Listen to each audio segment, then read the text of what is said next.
Hello beautiful people, welcome back to my YouTube channel. In today's video guys, I'm going to be showing you how I make my nice bakery soup. So guys, this is me here trying to wash my beans. I already soaked my beans and I actually see that it's already time to wash.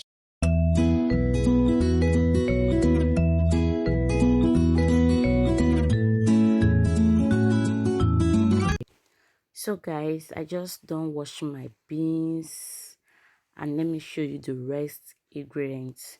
I'll be having my red oil. It's called ekpopupa in Yoruba land.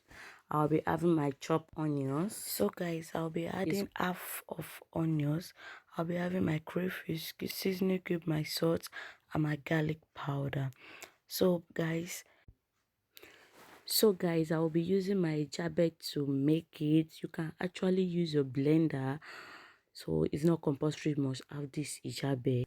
So guys, I will put my beans on a fire and I will add water to that, and I will make sure I put enough water to cook it, and I will try and add my onions to it, and I'm going to cover it and let it cook until it's soft. So guys, my beans is already done. So right now I will just take my ijabe to make sure I match it.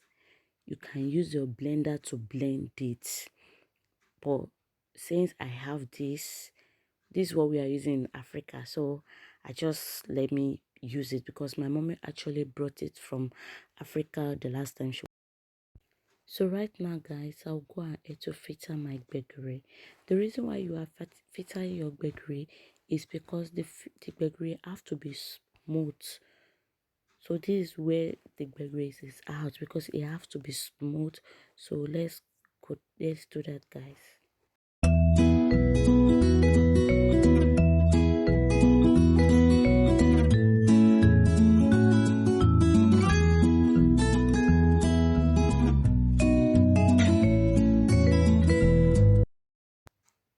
So guys, this is the reason why I filter my gbegiri. You can see that. So this is how your gbegiri is supposed to look like after you filter it.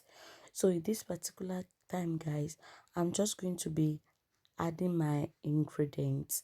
So I'm adding my ingredient to that, and I will still go ahead to add my red oil to that. So I'm adding my red oil now guys, so I will just go ahead to make sure I stirred everything together. So right now guys, our gbegiri is ready. So I'll be having my gbegiri with my amala ewedu.